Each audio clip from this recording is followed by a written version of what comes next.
Good evening, it's Tuesday. This is over and over and over again. My name is Richard and this is the Tuesday Clinic. A lot to talk about, as always, there is with Arsenal. We've got the Brentford game to look back on, another important victory for Arsenal, of course. We've got the Wolves game coming up as well on Thursday, so we'll look ahead to that. We're going to look at the style of play maybe, and certain players have been a big influence on the way that we're playing at the moment, so we'll discuss that as well. And also we're going to do a little archive section, which we haven't done for a while. We're going to look at some of the players who've played for both Arsenal and Wolves over the years. If you haven't done this for a while, that's going to be fun as well. It'll be coming up the other side of this.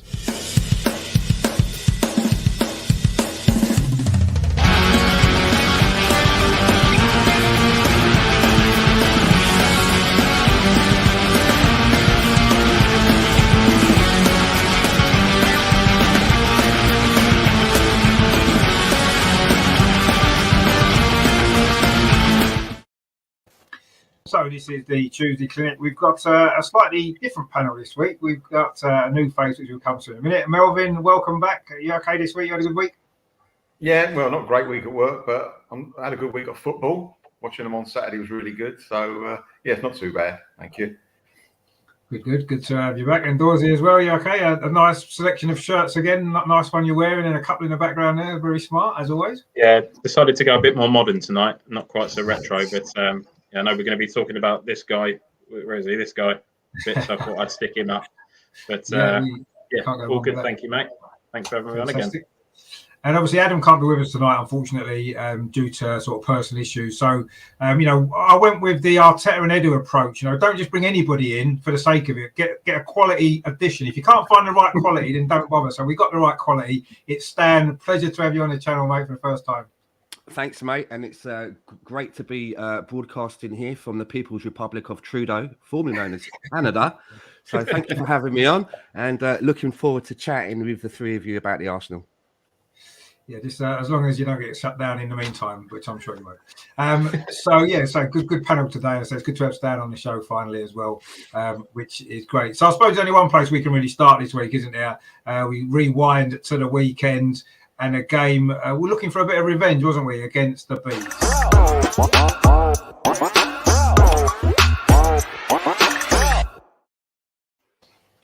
And as, of course, Lacazette tweeted a nice kickabout against Brentford, of course, after what Ivan Toney had tweeted on the first game of the season when they beat us. But it was a totally different game this time, and we got the result that we needed. The one thing for me, the first half in particular, summed up what frustrates me about Arteta's Arsenal, that we had 80% possession in that first half, 80%, and we created very little clear-cut opportunities on goal. And it was 0-0 at half-time, 80% possession. I mean, incredible, really. And Brentford had one or two opportunities on the counter-attack. Of course, in the end, we got the goals and we won the game and everything's rosy. But that kind of frustrated me. I mean, Melvin, what did you make of that first half? Because literally we had the ball virtually the whole of 45 minutes and we didn't do enough with it, did we? Their goalkeeper wasn't really tested too much. I think there was 2 shots on target in that first half, I think there was, from 80% possession. I mean, that's not enough, is it? We keep persisting with crosses. We did it against Burnley with big centre halves. They dealt with that all day. We've got no forwards in the box attacking it. We did the same against Brentford. They got a big defence. They dealt with that quite easily in the first half. It was quite frustrating, wasn't it? It was. I mean, their centre half must have hurt his head on the changing room ceiling, I reckon. He was so sore. It was ridiculous. But yeah, you can forget to mention, Richard, we had about 9 or 10 corners that first half and never really looked dangerous in any of them. I know the one, there was a couple of scuffles where we could have had 2 penalties in about 5 seconds. But obviously, if you get 2 penalties near each other, they cancel each other out, so you get nothing. That's the new law nowadays. So that's why we never get obvious to see. And another one, the handball we could have got as well.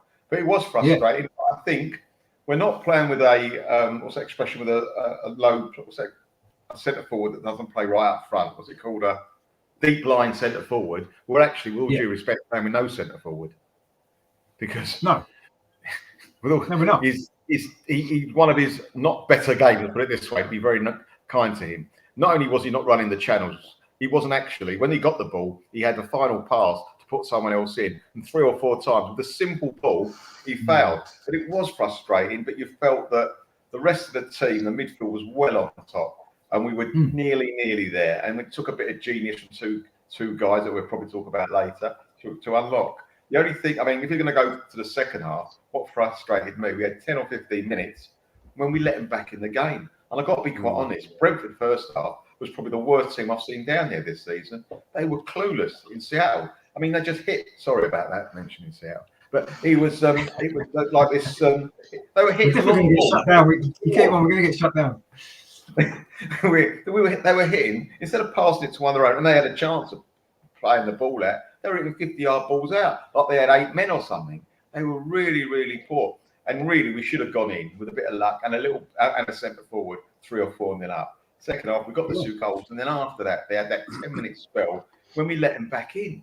We looked like we had tired legs. Why? Our defenders didn't have to defend first half. Where's the tired legs come from? That's what I didn't understand.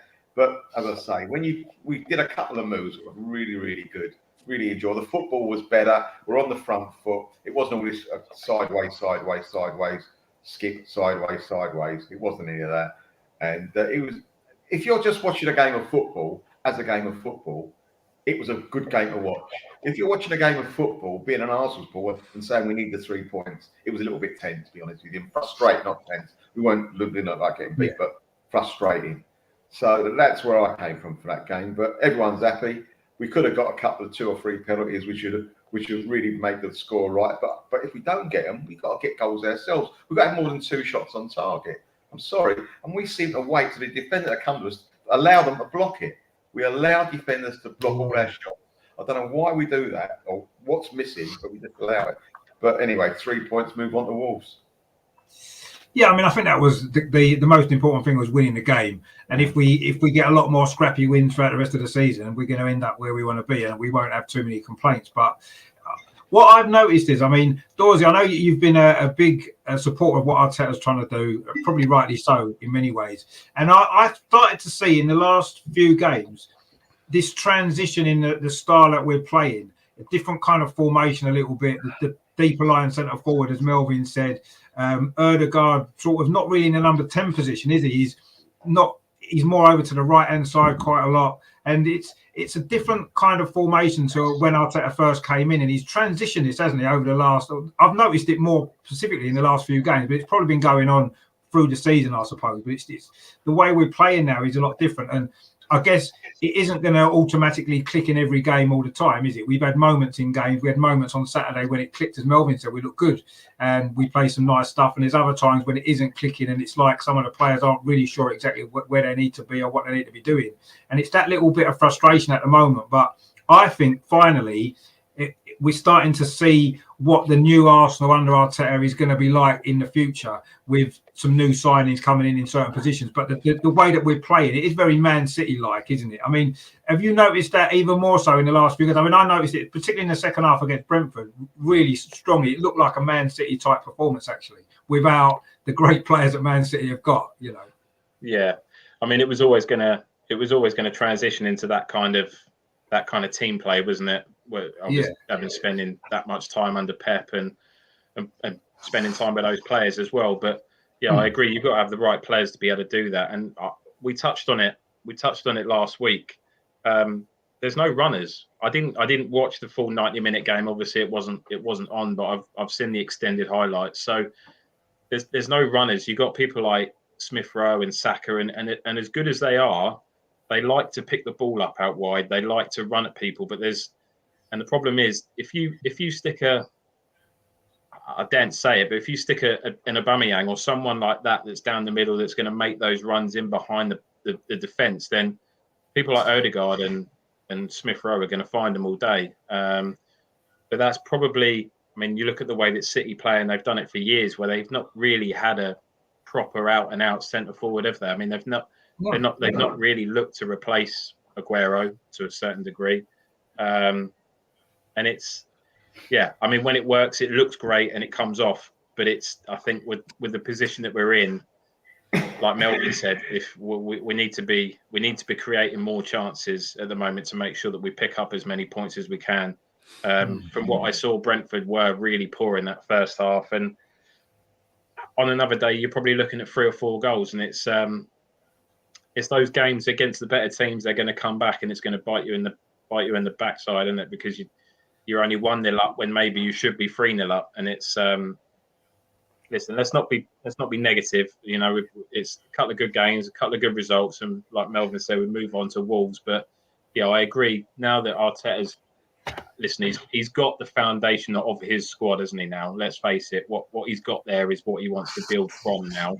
And anything that comes in, you'd like to think is going to be a really good addition. So we'll see what he brings in. But yeah, you can certainly start to see that style of play.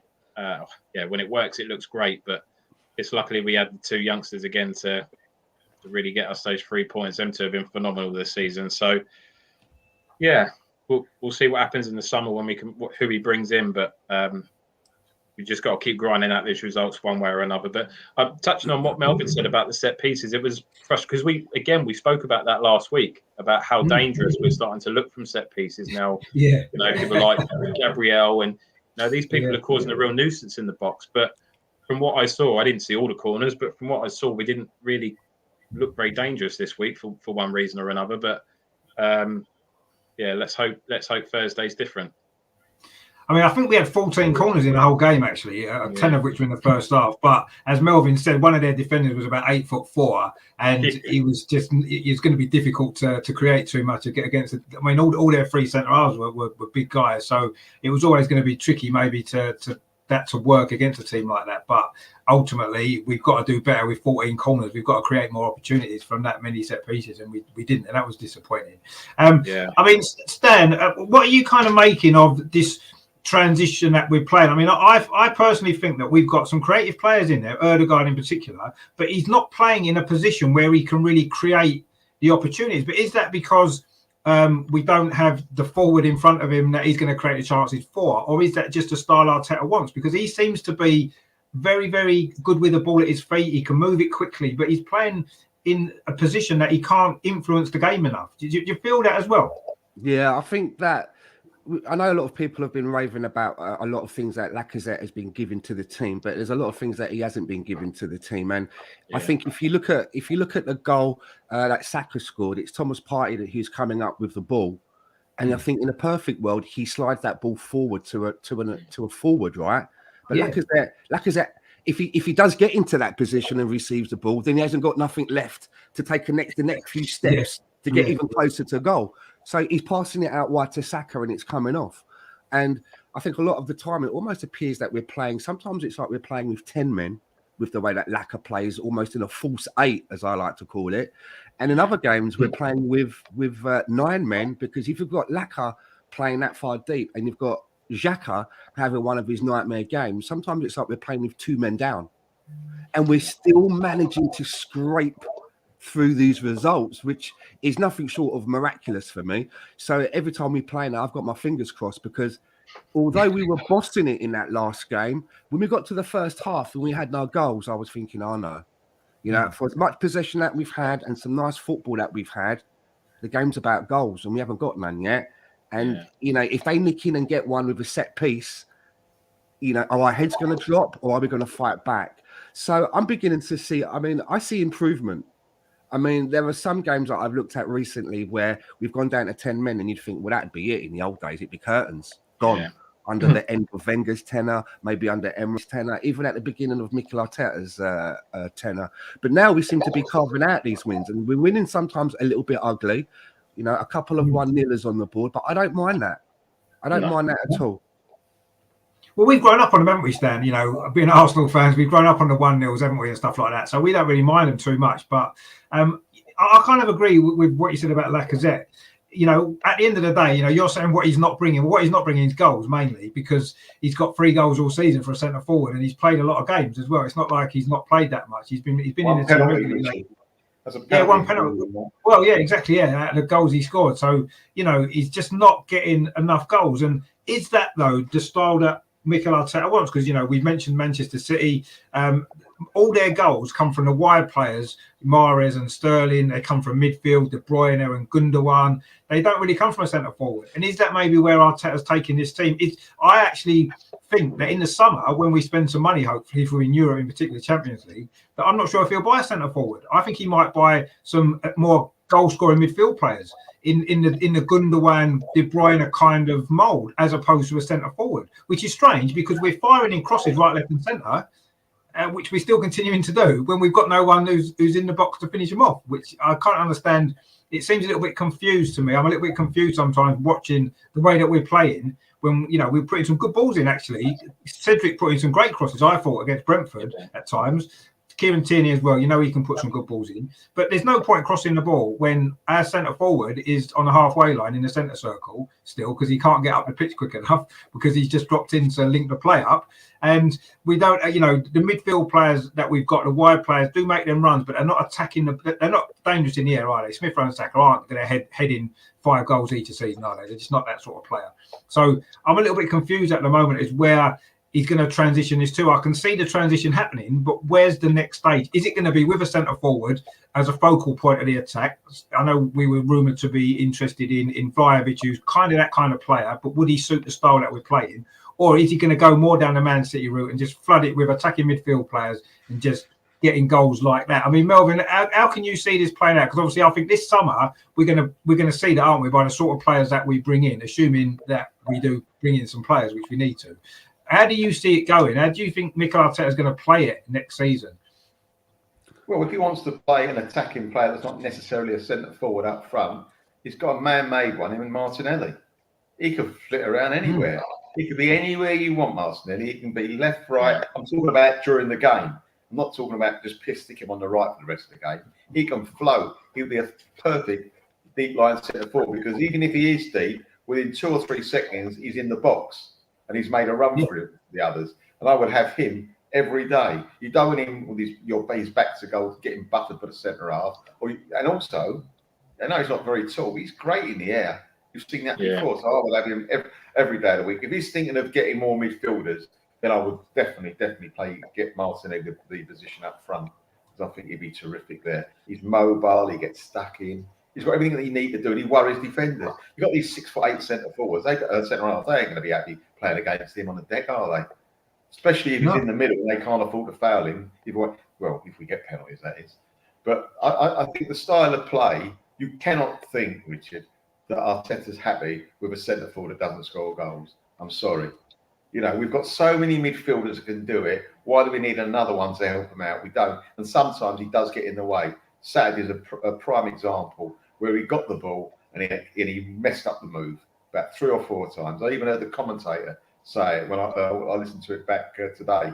The commentator went, "Oh, Lacazette again." I mean, they very rarely say that, and they had to say it because he was making a mistake after. He had a mare. Yeah, no, he did have a bad game. Yeah, he had a bad game. Listen, we love him because he gives 100%, but I'd give 100%. But I wouldn't be any good, obviously.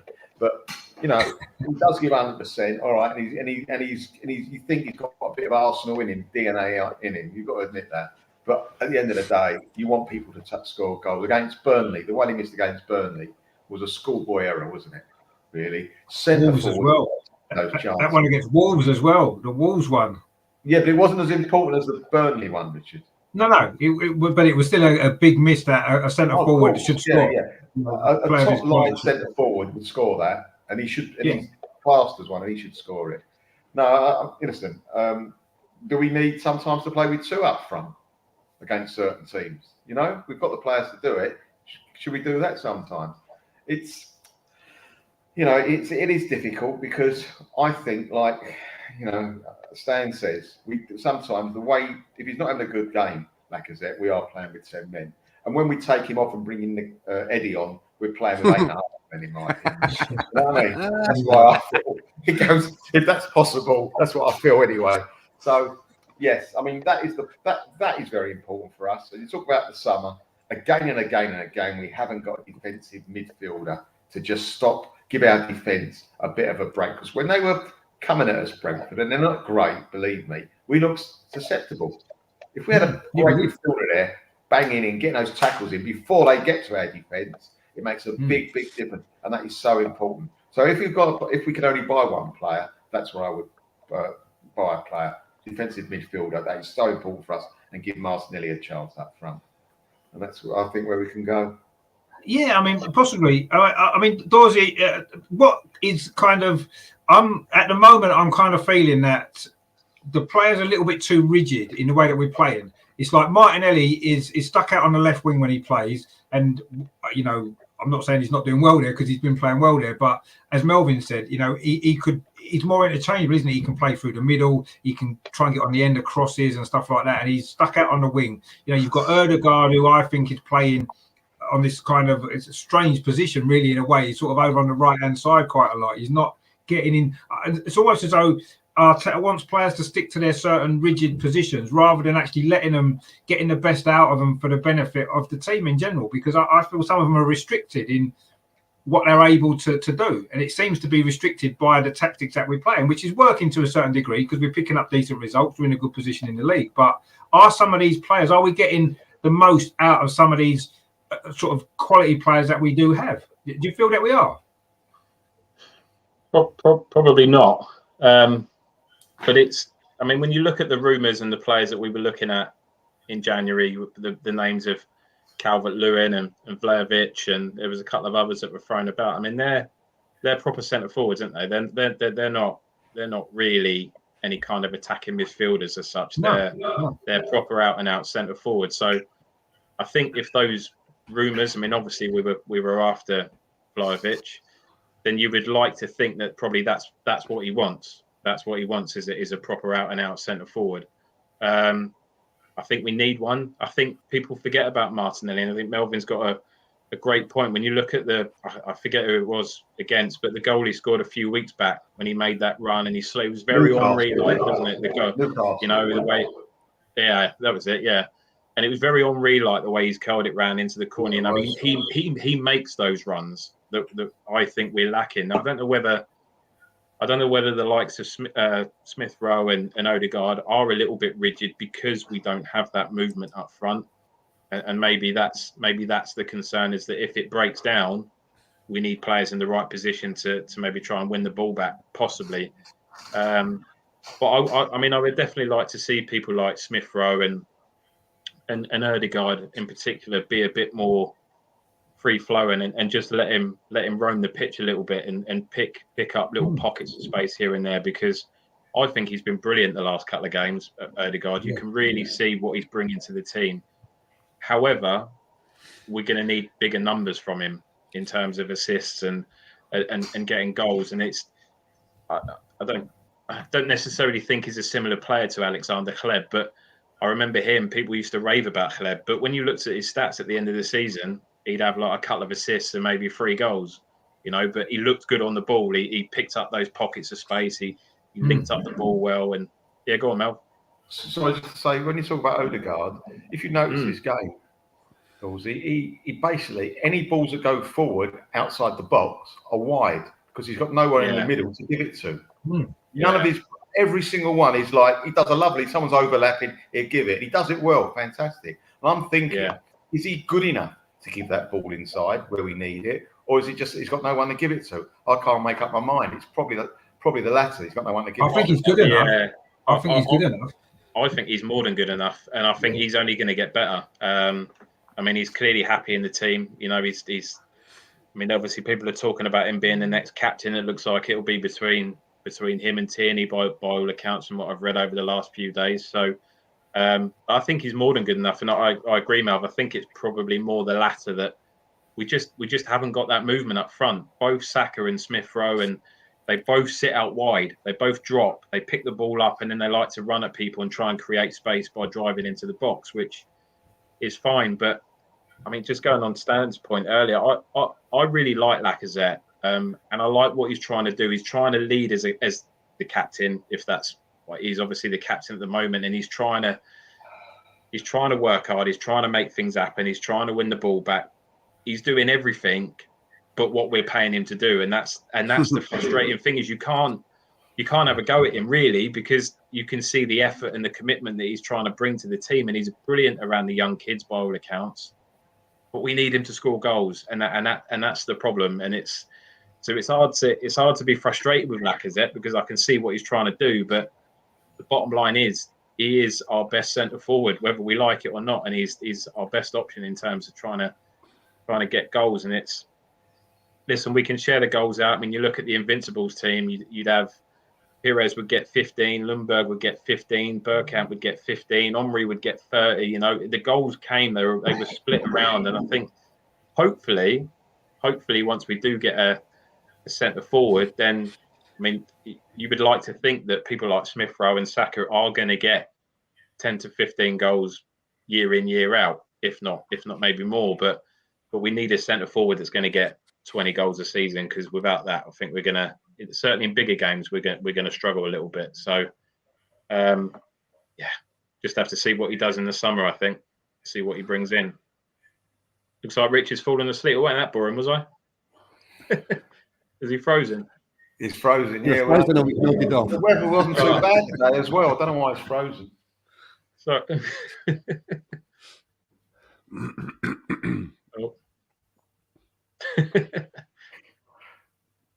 When you wake up, you will be a centre forward.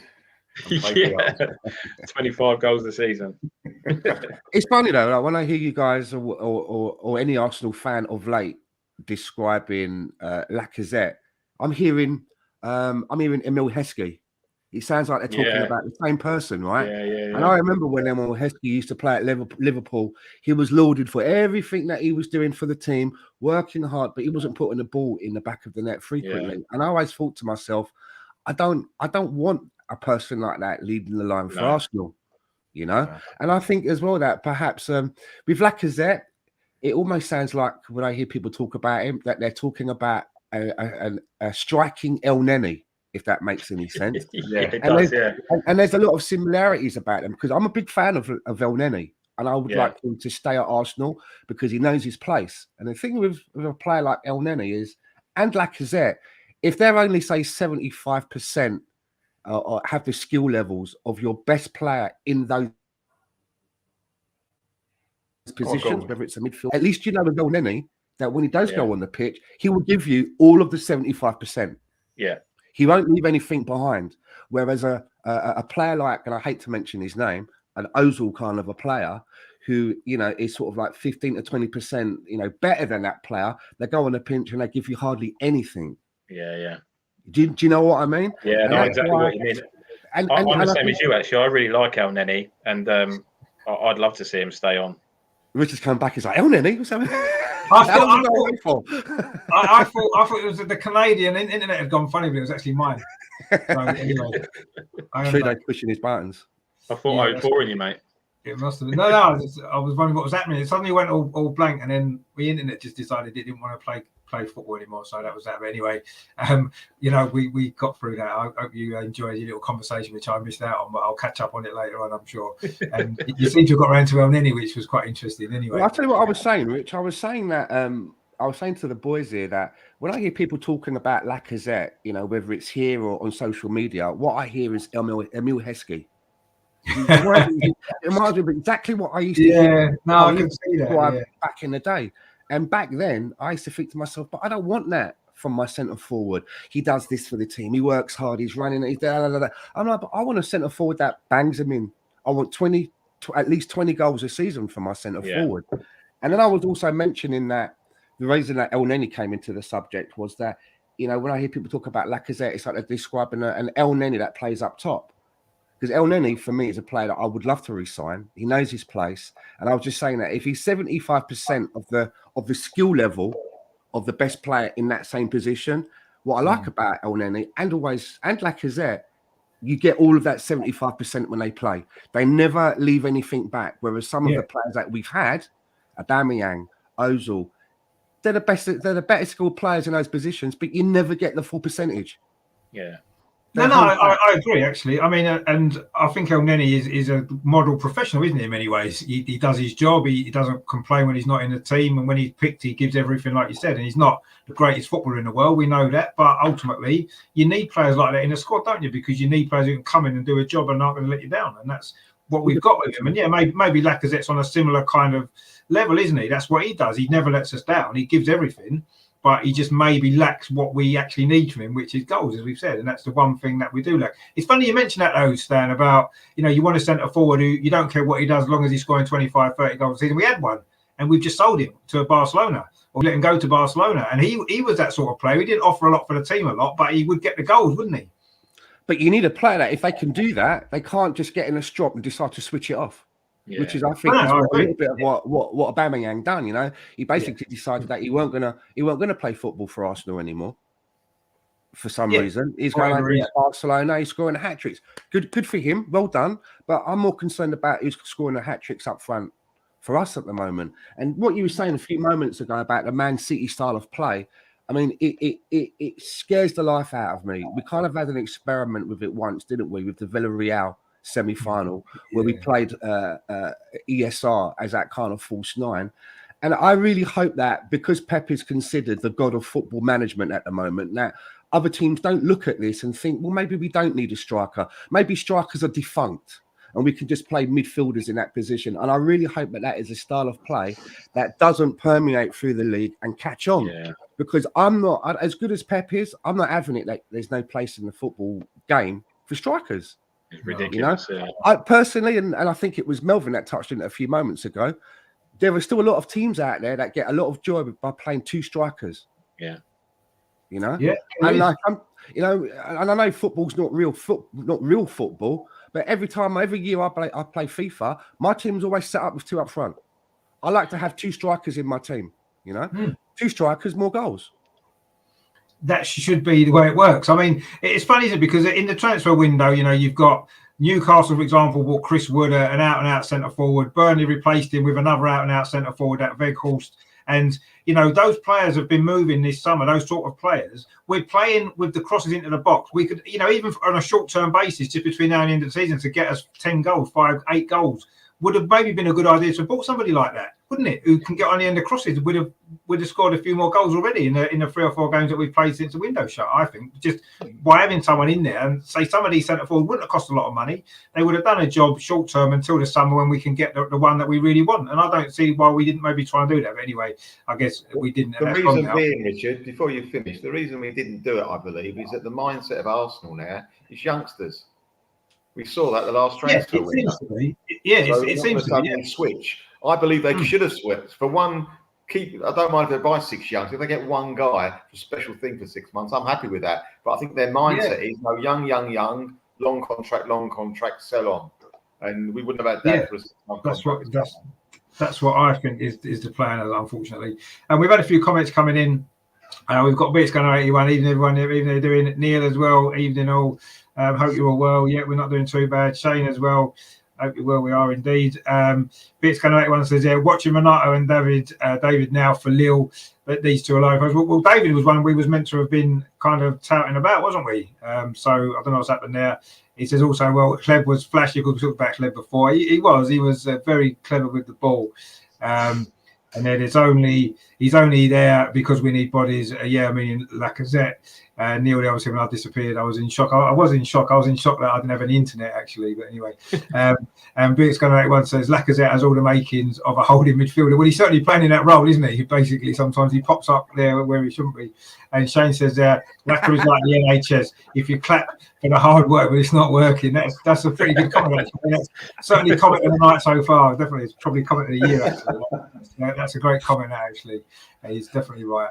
And Beat's going to 81 says there, for as good as ESR and Saka are, they say centres, crosses or passes into the box with no one there. Yeah, exactly. There has to be better composure. Well, it's not so much better. I think sometimes the crosses that we've put in, Tierney as well, Cedric, have been great crosses, and it's needed somebody on the end of them. If you're playing in a wide position, you put a good cross into the box, you want someone there to be on the end of it. And if they're not there, that's not your fault. You've done exactly what you needed to do and put a great ball in the box, and no one's there to attack it. And is that the style of play, or is that Lacazette is just not able to do the role that maybe he's being asked to do, which is drop deep to link up the play and also then bust the gut to get in the box and finish things off? And he's not doing that because he can't do it. He's not physically able to play that role, is he? But so, Richard, when he gets in the box, he doesn't move in the box. He stands like a statue. So he's not going to get the ball, is he? You want someone like... It's because he's knackered after running into the box. Yeah, he's got to catch his breath. Yeah, from the halfway line, he's had to make that run, and he gets there, and he's like, I can't move anymore. And unfortunately, that's why he's not getting the goals. But anyway, hopefully that will change. You'll get a few before the end of the season, and that will be, what we need. But anyway, we'll have to see how that works out. Now, I wanted to move on. Actually, I know we spoke about him already a little bit, but just how big an impact and influence and how important now are these two young players?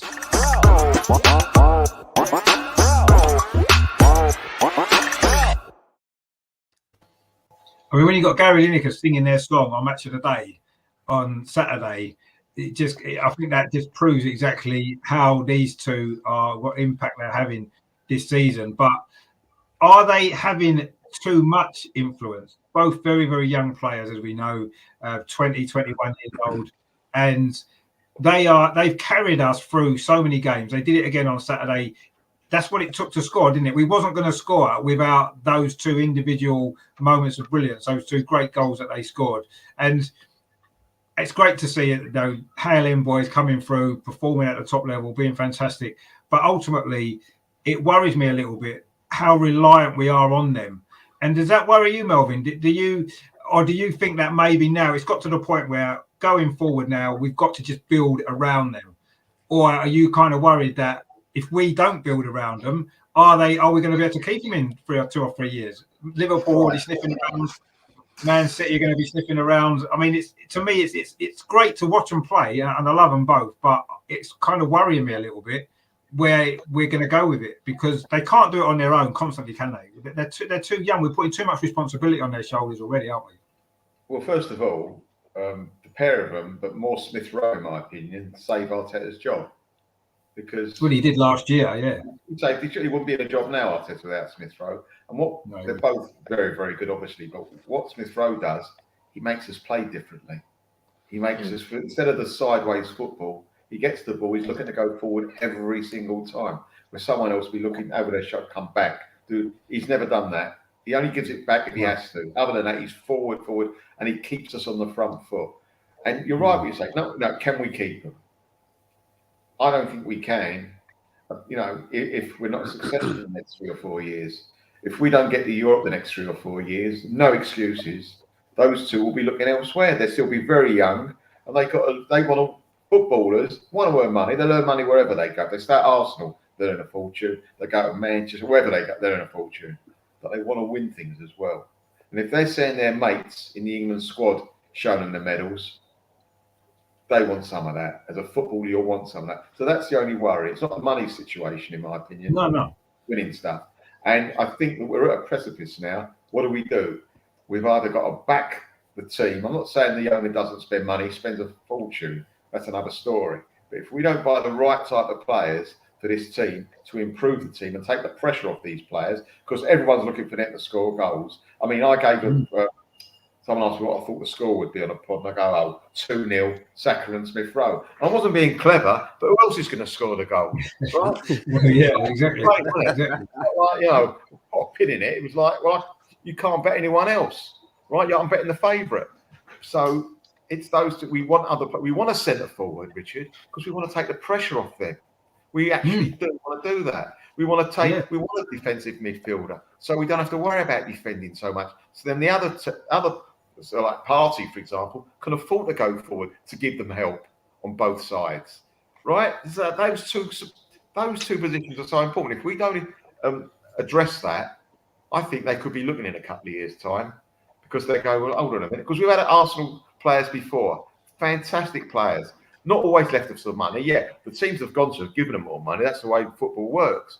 But they've left us because they look behind them and they go, we ain't going to win anything with this mob.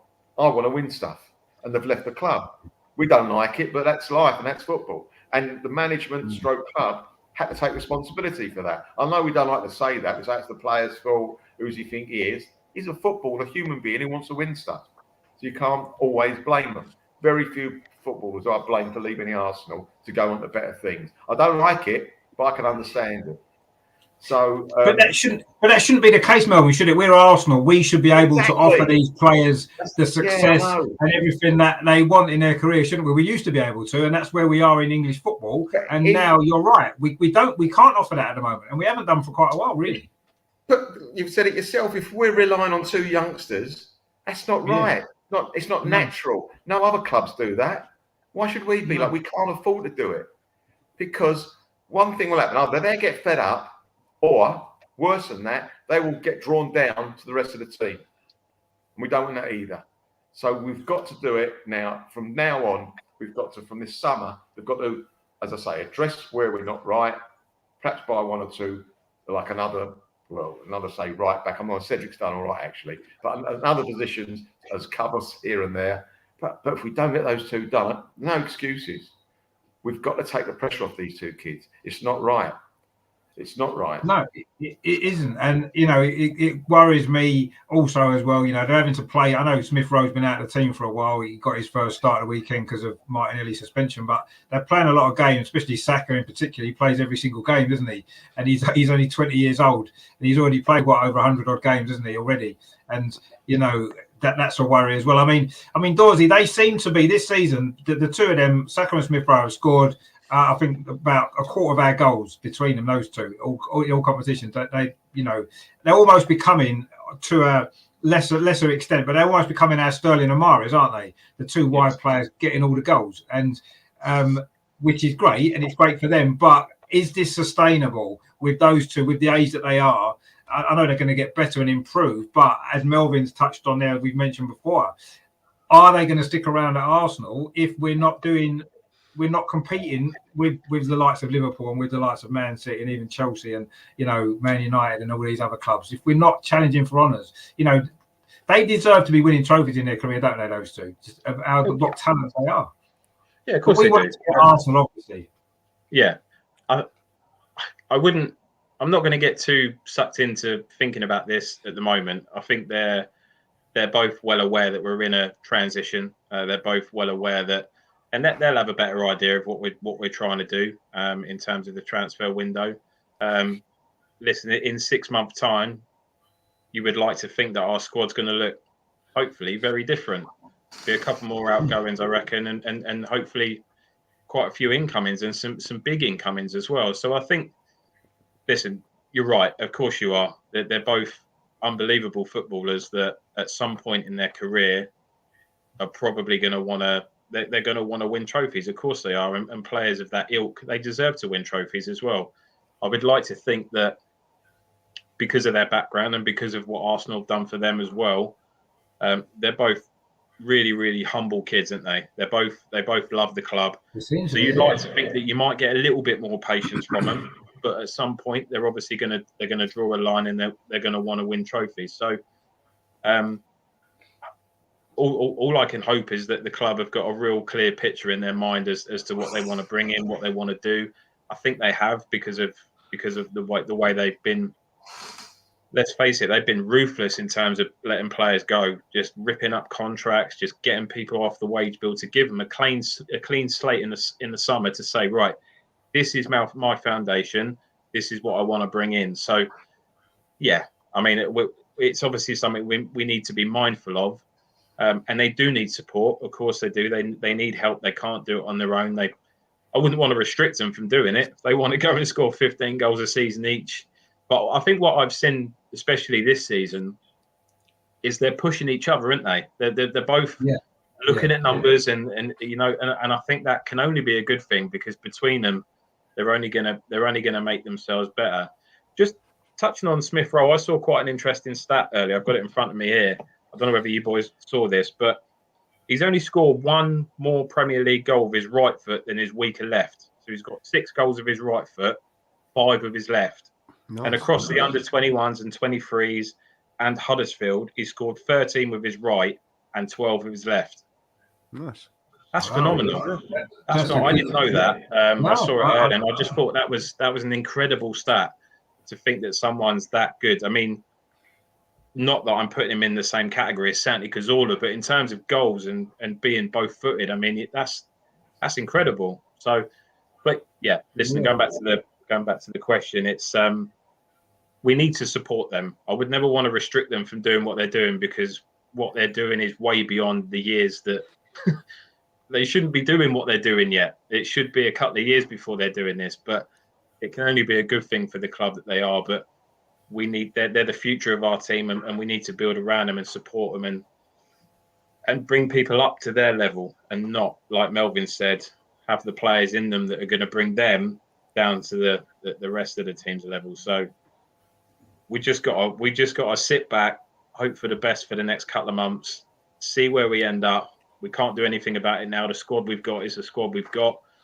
and we just got to hope that we make the right decisions in the summer and come the start of next season, our team looks very, very different, and hopefully more goals. We can share them out a bit, but we can't speak highly enough of them two, can we? Every Arsenal fan loves them. You know, the song just every week gets more and more viral. It's brilliant to see. I love it. I love it. Yeah, well, everyone likes it, don't they? We like it. Yeah. But no, I mean, it's. I mean, Stan, do you think that these two in particular are probably two of the best players that's ever come through the Arsenal academy ever in history? Because to have two players like this good at this age now, I mean, we've had obviously Wilshere came through, but he was basically on his own. He come through on his own, didn't he, and broke through. And you know, it's probably been since those days, maybe when you know the Tony Adams group with Rocastle and Mickey Thomas and stuff, maybe then. Yeah. But two players like this good at the same time coming through. I mean, we've got to give credit to the academy first of all for the job that they've done, and there's other guys in the academy now that look as though they could progress in the future as well. So it's not, you know, it shouldn't be the end of it. But I mean, we're lucky, aren't we, that we've got these two players at the club at the same time coming through together. But are we putting far too much pressure on them? Is the expectations on them getting too much now because of how important they've become? I don't think it is, not for this season, because we're only in the one competition to the end of the season. So we're asking them to do something which they love to do, which is like kick a ball for 90 minutes. And we're asking them to do it once a week. Had we been in Europe and other competitions, then you could say, well, you know, for young lads, is it too much? But I don't think it is. It's going to be next season. And I don't know when their contracts are due to be negotiated, but that, for me, I've always, when they sign their last contracts and got sort of like bumped up, I kind of said to a few guys, it's the next one that's going to be the most important one, because what they're doing now is they're on quite a modest wage still, quite a modest salary. Yeah. What they're doing now is showing the club, have we made the right choice? Are these going to be the superstars that they looked like they were going to be when they were playing in the youth team? And they're proving now that they are and that they will be. So it's the next contract which is going to be the most critical. Because there's a part of me that thinks to myself, well, if we do the negotiations when we're in a spot where we look like we're going to be achieving some silverware, they'll put pen to paper. It doesn't matter if another club wants to give them maybe 15, 20 grand a week more because they come through Arsenal. That won't be the clincher. But then just as I was thinking of that, my mind went back to Ashley Cole, which is another example of someone who came through our youth system. And I think the contract negotiations fell down over about a £5,000 difference. It wasn't a lot of money. And I think at the time when we'd done those negotiations with Ashley Cole, we were playing quite competitively to other teams in the league. You know, we weren't an also-ran. We were very competitive. And I was really surprised that it shook out the way it did. So I hope Arsenal have learned a lesson from that. The timing's got to be right. We've got to get them to be putting pen to paper when we look like we're going to be maybe on the verges of achieving something. Maybe once it looks like that we have secured a Champions League's place. But then we also have to make sure that we don't insult them and try to lowball them, because there are plenty of others out there that will reverse a fucking truck them to their driveway and tip off as much money as they want, you know, to get them to sign. But do I think that we're putting a lot of pressure on them for the rest of this season? No. If anything, you know, they should make the most of this season to get as many games as they can under their belt, because they've only got one game a week. Yeah. No, you're right. And I suppose this season, as you said, it's a season where we don't have all the competitions going on, unfortunately, and we lumber with just the one thing to go for. So I suppose, maybe this season they maybe can cope. But I still think, you know, we're chasing the top four, and our chances of getting in the top four now after the transfer window that we had are basically down to those two performing week in, week out, or game in, game out, aren't they? That's where our chances are. If either of those two or both of them are out the team injured or whatever it is, then that reduces our prospects of getting into the top four. So there is pressure on them, isn't there? Quite a lot of pressure for two young players like that. You know, that shouldn't really be the case necessarily, but I mean, it is what it is, and we'll have to deal with it, I suppose. Del Boy going to TV says, hi, Richard. Hello, Jensen, and in the chat. Yeah, don't forget, check out his channel as well. Some great stuff over there. He says, big clubs will come knocking for our young players. We need to have experience. Now, exactly. I've been saying this pretty much all season. We've got some great young players, but you've got to have experienced players thrown in as well. And we've got rid of most of our experienced players, and we need to get some more better experienced players in there. I think we do. Russ is in the chat as well. Russ, thanks for tuning in. And Beats Gun one says hello to Del Boy and Russ there in the chat. He says a strong run to the finish is the only way to show any potential transfers that we're an exciting club again. Yeah, I mean, we need to be in Europe first of all, and hopefully in the Champions League, because that's going to attract the sort of players that we need to step forward, isn't it? If you're in the Champions League, we're more likely to be able to attract these players. I'm sure Vlahovic may have been more tempted to come to Arsenal if he knew we would be in the Champions League next season, or if he felt that we were challenging for trophies maybe, and players like that we want. Michael's in the chat as well. He says, evening, gents. Dorsey is right. Those two have a proper connection with the club. Yeah, of course they do. What we should be worried about are those who are representing them and in there is. Yeah, I mean, they do both. I mean, you mentioned Ashley Cole, Stan, and to be fair, I think in terms of their personality and stuff like that, Ashley Cole was a different character, wasn't he, to those two? And his head was turned by the money, the fame. He was married to Cheryl Cole at the time and stuff like that. And I think his lifestyle and his whole thing was completely separate to what Smith-Rowe and Saka are. They're very down-to-earth guys, aren't they? And I can't see them being turned in that way. Personally, in the same way that Ashley Cole was, he was very driven by that sort of fame and money kind of aspect, wasn't he? I think a lot more than what these two seem to be. But, again, it comes down to what the club can offer them on the pitch with them two, as opposed to maybe we need to pay them the right amount, obviously, competitive with what they would get elsewhere. But do you not feel that, though? Ashley Cole was a different character, wasn't he? And he had different, we reached the Champions League final the season before he left, so we were competitive. That wasn't the reason, was it? It was simply money for him, wasn't it? Sorry, go on, Melf. No, sorry, Stan. Sorry, carry on. I was just going to say, we think we know these players, but what are we really going by? We're only going by what we see of them when they do their post or pre-match interviews and playing on the pitch. We don't really know what really deep down makes these players tick, right? I bet a lot of people that support West Ham didn't think that Kurt Zimmer was going to go and play keepy up with a cat. You don't know we don't really know what it is about these players. And I was surprised that Ashley Cole left. I was. The way that he broke into the team, he kind of broke in a little bit by accident because we were so short in that position. And he just managed to cement it and make it his own. I was really surprised that we lost him to Chelsea and they were quibbling over a discrepancy of $5,000. Now, look at Aaron Ramsey as well. I think Aaron Ramsey would have liked to have stayed at Arsenal. We weren't going to pay him the 400,000 bags that he was getting at Juve. But with the negotiations, I think there was a discrepancy there of only about 20,000, which is where he thought he should be and where his agents thought he should be, and the club said no. So you never know how much that this kind of, if a player thinks they've been slighted or they think that they are bigger than what they perceive to be and should be rewarded that way. Robin Van Persie was another one. I was shocked the way that he left. I never saw that coming. No. I never saw that coming at all. I thought that he kind of felt a bit of heritage with the club, with connections like Bergkamp being there and so forth, and seeing what could be achieved. So we don't really know what makes these players tick. It's quite funny, Stan, you saying that, because the three players you mentioned, all three of them had very, very bad injuries, right? We looked after them and then they left. Yeah. There was no loyalty there at all. I remember Van Persie, wasn't he out for about a season, Richard? 18 months nearly. He was pretty much out for. He was out for a long time. Well, he got a lot of injuries, didn't he? He got a lot of injuries. No, we also for a long time as well. Ashley Cole, we helped him with a court case as well, unofficially.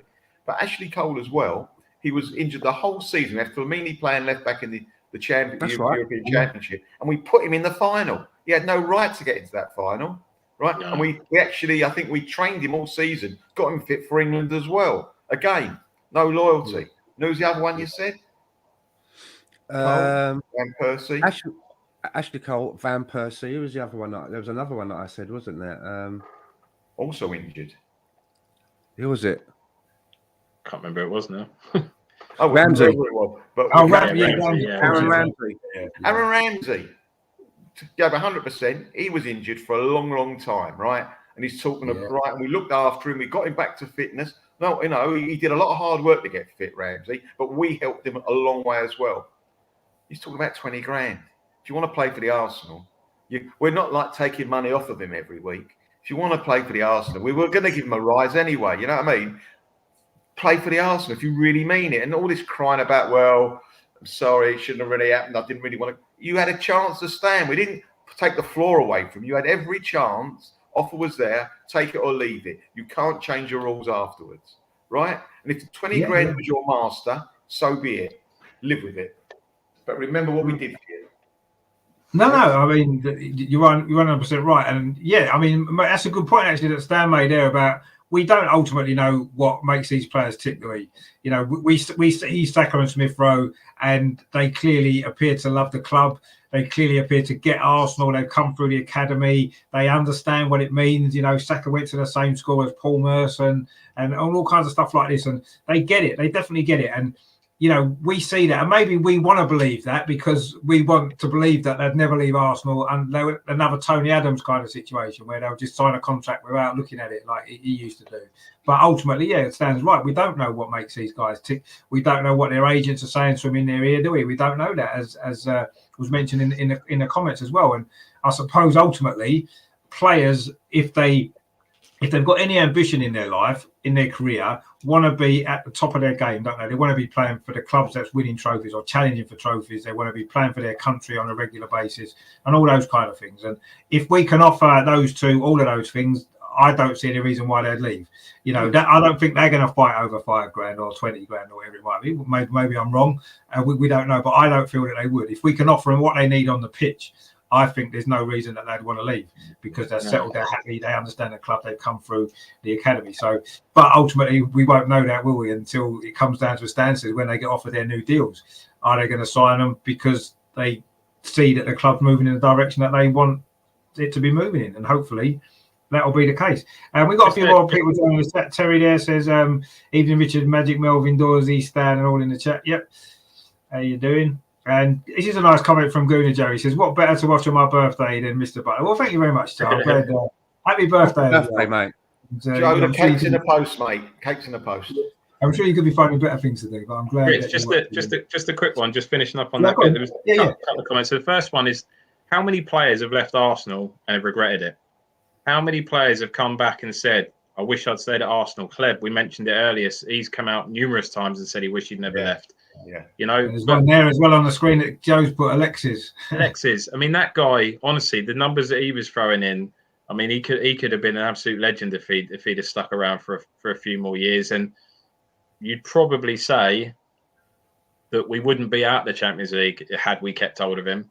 You'd arguably say he might well have dragged us into that top 4 because he was phenomenal. But yeah, I mean, we could go back years and years and years, couldn't you? People like Sanya. I mean, the connections that these guys have still got with the club. You still see Sanya all over social media talking about Arsenal. So you can just see what it meant to Jack Wilshere as well. He was only coming back to train. All he was doing, he didn't sign him. He wasn't playing again for the club, but you could see what it meant to him coming back and the interviews that he gave saying how it's a family, you know. So, and then I think with Saka and Smith-Rowe, I think whether Arteta's here 12 months, 2 years, 5 years, whatever it is, he knows what they're worth. And I genuinely believe that he will fight to give them what they deserve, whether that be financially or the team around him to obviously bring the club up to their level. But I don't think Mikel, and again, we don't know these people. We only know what we see on the TV screen, but he doesn't strike me as the kind of manager that will let them kind of players get screwed over financially, at least. So yeah, let's hope we'll see. Yeah, exactly. We don't know, do we? But yeah, I mean, we're all hoping and praying that we do tie them two down for a long time and that they never leave. But whether that's just us dreaming and, you know, as maybe fans do. But anyway, Gary's in the chat as well. DWT said in. Gary says, hi, guys. Good to see Gary in the chat as well. Gooney Joe said Cashley Cole, of course, that what we used to call him, didn't we? You mentioned a few other players, Adebayor as well, Fabregas, all these players, of course, that had left. Nasri, Sanya, as was just mentioned there, he can't spell very well. He's getting it right second time. We've missed out one of the best players who left us, and he's obviously upset. He never came back. He was like saying, "I should never have left." Bentner. I mean, if he'd have stayed, God knows where we would have been. Well, exactly. We need a big centre forward, so he'd probably be doing pretty well now. He's got a few goals, hasn't he? I think Fabregas is the one that kills me. If it had been anyone other than Barcelona, I genuinely believe Fabregas would have stuck around. I really do, and I think he would have stayed for the foreseeable. I think he'd still be there now, but it's just a shame it was Barcelona. But such a good player. Should we have taken him back? Well, I'd have had him back over Ozil every day of the week. I was about to say that. Had we not had Ozil in place, I think he'd have come back, wouldn't he? Yeah, we'd have had him back. Great job. Yeah. Terry says, I can understand players leaving to win things, but money, they can't need more money, surely. Well, you can never have enough money, I guess. Terry says it's just greed, so don't want them personally. No, I mean, yeah, greed is a big thing, but, if someone's going to offer you more money than what someone else is going to offer you, it's just like us, in our jobs that we do. If you get offered more money to go somewhere else, you're going to be tempted, aren't you? No matter how much you love your job that you've got, if you can earn more money doing the same job somewhere else, in possibly a better company that might have more prospects for you, I think all of us would make the same choice, wouldn't we, ultimately? I won't get an offer for a job now at my age, but if I did get an offer for a job, I'd make sure I'd get more money and they'd have a defensive midfielder. Then I'd definitely go. Yeah. And a centre forward. And a centre forward. Yeah, exactly. And not a lot of people realise this, right? But I'm actually older than Melvin, so. Are you really? Maybe. No, you can't be. Otherwise, I want to know, if you ask Stan, I want to know what pills you're taking. I want them. It's not pills, mate. It's Nivea.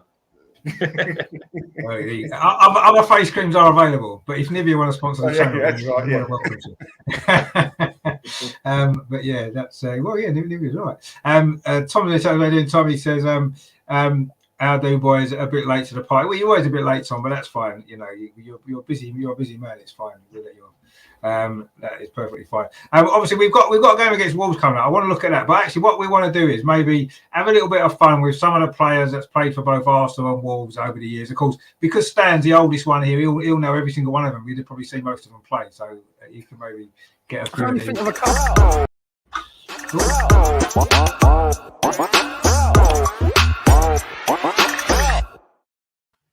Obviously, there's one there in the picture which we'll all know quite clearly. The most famous one, probably, I think, that's played for Arsenal and Wolves, of course. Alan Sunderland scored the winning goal, of course, in '79 FA Cup final. And I thought a very good player for Arsenal. When I first started watching Arsenal in the sort of late '70s, early '80s, he was top man when he, scored a lot of goals. Great player, great hair, great moustache. Not really anything bad to say about him. But he did actually begin his career at Wolves as well, didn't he? I mean, Melvin, you must remember when we signed him, do you? I do remember when we signed him. I think Terry Neal signed him. He was a terrific player. He was a perfect forward with Stapleton. Absolutely. Stapleton was the big, tall guy, knocking it down, bustling. He had a lot of skills, Stapleton, having said that. And that's someone I got very upset when leaving the Arsenal. Stapleton, that's another story. And Sunderland was at the edge and the end of it every time. And that hat-trick he got against Spurs, it'll never be forgotten. I know the most famous goal was obviously the cup final, the winner, when he ran away like this. 3-2, but the hat-trick against Spurs, I mean, he's got the keys to Highbury, hasn't he? Good keys to Highbury forever. I mean, he scored a lot of goals against Spurs, actually, throughout his whole career at Arsenal. He's one of them players, a bit like, Pires scored a lot of goals against Spurs, and Charlie Nicholas, and, and Alan Sunderland was another one, wasn't he? He always seemed to score in them games, didn't he? Which was obviously made him even more popular. He scored 92 goals for Arsenal, actually. And, everyone remembers that one, of course, at Wembley in 1979, one of the most famous goals in football history, actually. That one and Michael Thomas goal are probably the two most famous Arsenal goals ever, aren't they? Everyone in the world would know those two goals and those two scorers. So he's always got a big place in Arsenal history. I mean, Dorsey, maybe a bit before your time, wasn't he, Alan Sunderland, unfortunately? Yeah, I mean, obviously I've seen clips and I've watched plenty of films and DVDs and stuff. Yeah, it's and you see plenty of him in the museum as well, which is great. So yeah, you could tell what a great player he was. He was. Yeah, he was. Yeah, he was one of our first our early Arsenal heroes, actually. And obviously, Stan, you know, you'll probably remember him before he even played for Arsenal. You know, obviously being older than Melvin, so. You know. No, I just started supporting Arsenal around about 78-ish, I suppose. You know, so Alan Sunderland was still around, and I remember being a young kid living in Peckham and thinking to myself that I'd never seen a white dude with an afro before, with a huge afro like Alan Sunderland had. But yeah, terrific player. He always kind of reminded me a little bit of Tony Woodcock as well. Yes, very sprightly. Appearance-wise. Yeah. They had similar hair, didn't they? Because Woodcock had sort of curly hair, didn't he, as well? I personally think Woodcock was maybe a slightly better footballer overall. But anyway, Alan Sunderland was fantastic. We all loved him. And yeah, obviously, he would be one of Arsenal's most recognisable characters, wouldn't he? For the way he looked as well. Like he said, his hair, his moustache, and all that kind of stuff. Fantastic footballer as well. He should have played for Liverpool, shouldn't he, really? Looking like that. Well, he should have done that. He should have played for Liverpool in the 80s, shouldn't he? Really, he would have been perfect, wouldn't he? You know, he would have been perfect for them. But anyway, he didn't, which was probably just as well for us. He actually scored 30 goals for Wolves as well in 198 appearances for them. He played in midfield, actually, at the start of his career. And then when he came to Arsenal, he was in midfield. And then he only moved to centre forward when Matt McDonald was injured. And it was that hat-trick at Tottenham that Melvin mentioned, actually. That really... that was the time when he announced himself as a centre forward, because we suddenly realised that, you know what, he can actually score goals as well. He was a good player, but he could score goals, and he went on from there, of course. And I'll say he scored 92 goals for Arsenal in 281 appearances. I don't think he played for England, Richard. I don't think you might correct me. Did he play once?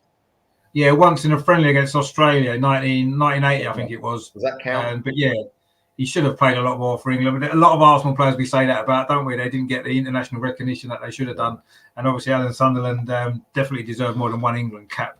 When you see some players that's got 15 or 20 and he got one, it doesn't seem quite right, does it? But anyway, great player for Arsenal. 77 to 84 he played for Arsenal. So, and he played for Wolves 71 to 77. So most of his career was spent at the two clubs between them. So he's obviously, I think he's probably the most famous one, probably out of the two clubs. But there is quite a few more on my list. Melvin, can you think of anybody else that you want to add to the list? The most famous one next to him, but people don't recall that he played for Wolves, was Bob Wilson. Okay. He didn't actually play for their first team. He was at Wolves. No. And he was an amateur with Arsenal as well. He was an amateur. Yeah. Well, he was an amateur at Wolves. He didn't play for them. He came to Arsenal as an amateur, and then in 63, I think it was, he signed a professional contract, and obviously went on, as we know, to be one of Arsenal's greatest ever goalkeepers. So, yeah, but he did start at Wolves. Although, yeah, he didn't. I included him, as I say, I've got his picture there, but he didn't actually play. And also from a double year, Richard, Bob McNabb. Yeah, he's another one as well. Yeah, I knew Melvin would get Bob McNabb. Yeah, great footballer.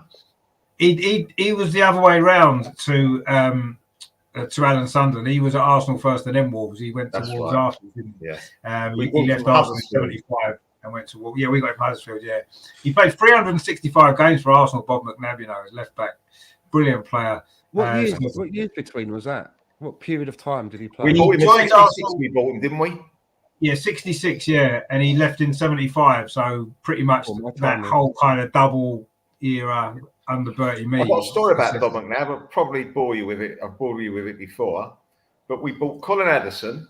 A few days later, we bought George Graham. And it was the first home debut of George Graham when he scored, home at Leicester. And I've never heard it since, or then, or since. They're on the loudspeaker, they said, "We have just signed Bob McNabb from Huddersfield." I've never heard that before or since. Bit weird. No. Everyone, what? Never gets announced like that. No, you don't even heard it. At the time, he was Huddersfield. He was under 23, I think, but he wasn't like a big star. He wasn't. Weird to put it on the loudspeaker during a game. Or just that is unusual. Yeah, he only actually played 13 games for Wolves in one season, so it was at the end of his career by that point. So I don't suppose Wolves have too many great memories of him. But anyway, he was a great player for Arsenal. So won the double, won the cup winners, the UEFA Cup, in 1970 as well. So one of the most famous Arsenal names as well, another one. So there's been a few famous Arsenal names that's played for Wolves as well. And there's been a few absolutely terrible Arsenal players that's played for Wolves as well. I'm sure we'll all laugh about when we see them. Dorsey, have you got anyone in mind that springs to mind who played for both Arsenal and Wolves? I didn't see we were doing this actually when I shared the tweet earlier, so I didn't really get a chance to have a look. But I remember a couple. Didn't Jeremy Ali Adair, didn't he go there on loan? Yeah. He went there on loan, didn't he, for a bit? He did indeed. Yeah. And then I remember Frimpong. He went there as well, didn't he? Dench. Who could forget Frimpong? Look at him. What an absolute legend. He still reckons he's only 24, on his birth certificate, Frimpong. Yeah, well, he probably is. That picture of him holding Samir Nasri by the throat, I will never get bored of seeing that picture. Never get bored of seeing that. And the only other one I can think of was Benik Afobe that had probably had the better career out of the three of them. I liked Bennett. I thought he was a decent player. Not good enough for the Arsenal, but he was a decent player. But they were the only three that I could think of off the top of my head. I mean, Benik Afobe, a little bit opposite to Bob Wilson. He didn't actually play for the Arsenal first team. He came through the academy, played for the reserves of youth and that. He did actually, in the end, at Wolves, he had 2 spells at Wolves. He played 54 games for Wolves, scored 29 goals. Actually, that was a decent record at Wolves. I know. I think last year we had a Wolves fan on the channel. He loved Benik Afobe, didn't he? He said he was a great player for Wolves. So he obviously was. He had a decent time at Wolves. The other ones you mentioned there, Frimpong made 16 appearances for Arsenal, which is 16 more than most people would have made. 17 times. He only played 5 times for Wolves, which I think was on loan during his time at Arsenal. So he didn't really play much for either team. And the other one that you mentioned there was. Ali Adair. He actually played 51 times for Arsenal, scored 9 goals. He was a half-decent player, actually. He played for Arsenal at a time when we were very good, so his opportunities were limited. He was in that Liverpool game, wasn't he, with the Beast? Yeah, he had a great game that night, didn't he? In that League Cup game, he did. And he played 14 times for Wolves and scored 2 goals for them, and that was in 2005, 2006. Injury prone, though, wasn't he? Injury prone. He was a bit, and obviously, I say he was at Arsenal when we had Thierry Henry and Dennis Bergkamp and Sylvain Wiltord and top strikers. So he was never going to get many opportunities. But 51 games he played, though, which was maybe a few more than many people remember. I know a lot of them would have been in the League Cups and stuff like that, wouldn't they, I guess, and stuff. But, 9 goals as well. So he did all right for Arsenal, considering lack of opportunities. And he was an all right player. And he's an all-round nice guy, isn't he? He appears on the social media quite a lot, doesn't he, talking about Arsenal still. So we've got to give a lot of respect to him. I'm friendly with the Afobe family. You mentioned that before, you did, Very friendly with them. They're fantastic people. Do a lot for charity work. They do foundation. They've got a charity foundation and all that. The father's a brilliant guy, and I've been to watch him play for Millwall this season a couple of times. Oh, right. Yeah, he's at Millwall. Reggie there says obviously Benik Afobe played for both. He did indeed, although he didn't actually play for Arsenal's first team. But we included him because he was a good player for Wolves, actually, really good player. I remember you telling us that story before. You've been up to Wolves to watch him play when he played for Wolves, didn't you, Melvin? Yeah, we went up to Wolves with my son Jerome, who's here at the moment. He's on another pod at the moment, and we got up there in the box. Got in the box, absolutely wonderful. And the guy goes, "Excuse me, where do you think you're going?" To my son, he says, "Sorry." He says, "You've got trainers on." I was going, "What do you mean? You can't come in the box with trainers. You don't need shoes." He says, "What am I supposed to do then?" They said, "Go around the corner. There's a shop, buy some, and then take them back after the game." That's what he did. Brilliant. Obviously, there's carpet in the box, right? So you never know. It's Wolves. You ain't bloody Real Madrid. You know what I mean? Arsenal don't do that properly. I never, you know what I mean? But I don't know. Black tie. Yeah. Well, no, I mean it's good to have standards, though, Melvin, in dress. Yeah, it's good to have dress standards, isn't it? So he should have gone in bare feet. Maybe he might have got in.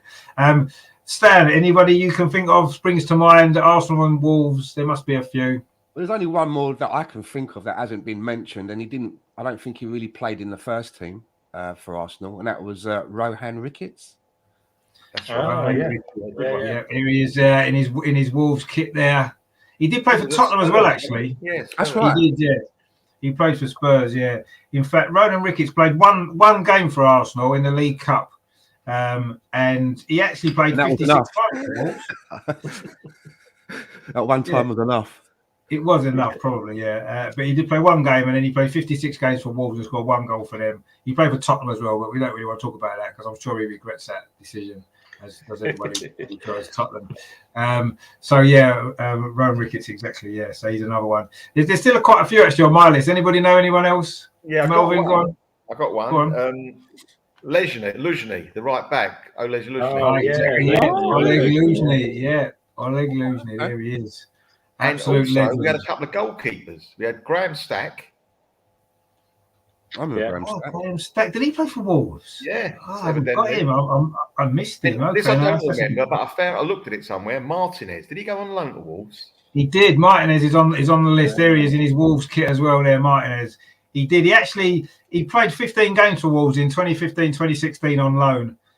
Which at the time he had played more games for Wolves than he had for Arsenal until obviously that Leno injury season when he played a load more. Up until then, he played more games for Wolves. So is there any clubs that Martinez didn't go on loan to? There isn't many, is there? We could pretty much use him against every team that we play because he's pretty much been on all of them at some stage. It was all Arsenal's fault as well. but yeah, he did play 15 times for Wolves. 38 games he played for Arsenal in the league. In 8 years he was there. So yeah, he played more games on loan. Anyone got anybody else they want to add to the mix? Yep, I got a couple if you don't mind. Oh, Melvin's on a roll. Go on in. There's a geezer that I never saw play, but my father told me he was the dirtiest player this side of the Mississippi. He's played in the 60s, early 60s. Eddie Clamp. He was absolutely, my dad said, he was unbelievable. Did he play for Wolves, did he, Eddie Clamp? Yeah, he played for Wolves. He was so dirty. My dad said he did one particular foul that Arsenal never played him again. It wasn't the FA. Arsenal just said, no, that's enough, mate.